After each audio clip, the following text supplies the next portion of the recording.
All right. So according to Devin Haney on what he said, I'm just gonna put the Twitter, like the little thing up right here.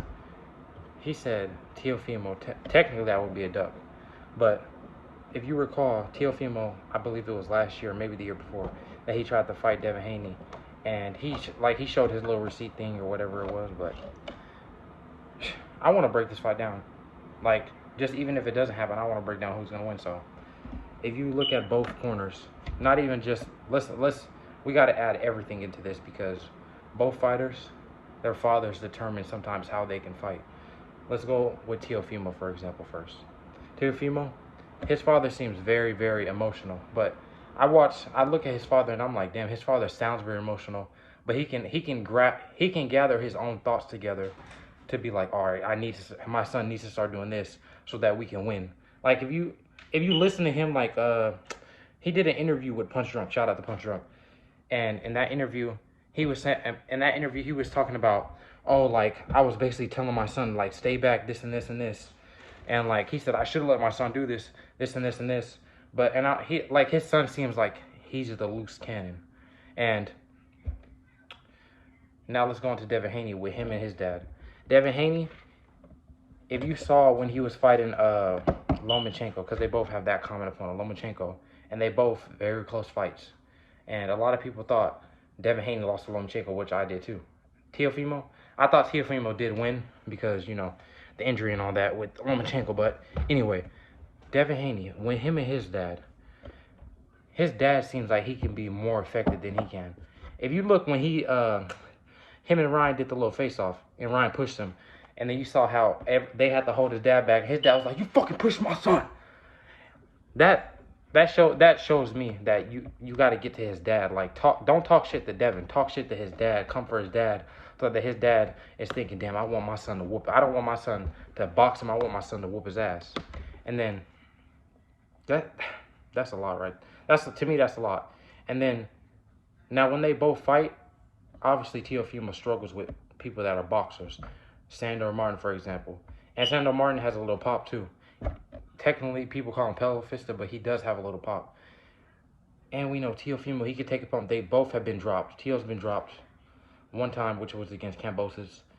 And Devin Haney's been dropped against Ryan, which Ryan dropped him roughly 3 to 4 times. And Devin Haney, it was a little bit hard for him to recover if you saw against Ryan Garcia. But I don't think him getting dropped is going to affect him going forward because if you saw when he fought Tank, not fought Tank, but sparred Tank, he got hurt and he still kept trying to fight. And like he didn't let that affect him. He still was doing the same thing over and over. Now, if you saw what was getting him dropped was the bow and arrow effect is what he was doing. Where he kept, every time he would jab, he'd keep his hand down here. He's like, and like, if you look at that's a flaw that Teofimo needs to somehow, Teofimo needs to counter on. And now, looking at Teofimo, back to Teofimo, he's starting to train, or he's supposed to be going to the Canelo team, him and his father, which Canelo and them, they could teach him how to cut off the ring properly, how to go against a taller fighter that knows how to box, because Canelo is a counter puncher, and Eddie Reynoso trains counter punchers, and he's very good at training counter punchers. And Teofimo, if you watch his style closely, he does have IQ, but he's mostly a counter puncher. And that's a good combination. Teaching Teofimo also how to cut off the ring, which he struggles with in my opinion. Let me know what you guys think. And then I'm about to just drop this little clip for you right here. It's talking about Devin Haney, what he said about Ryan Garcia, how he said basically Ryan Garcia he's basically trying to say it was only him having the damn technically steroids in him that lost him the fight, but that's not what lost the fight.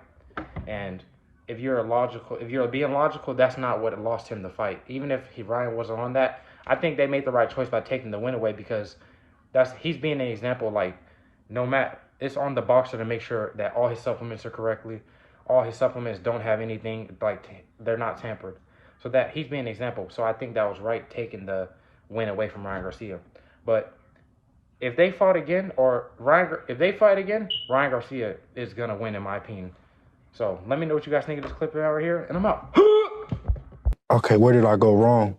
And in the beginning, that's what was, I was trying to figure out after the fight, you know, when after every fight you think of what I could have did better, you know, where can I get better? So after that fight, you know, you really, you know, you go back to the drawing board and you're trying to figure out where did I go wrong?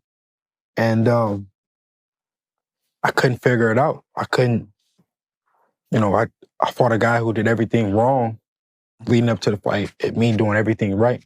Great team, great coaches, great game plan. It's just hard to beat somebody when, you know, they doping.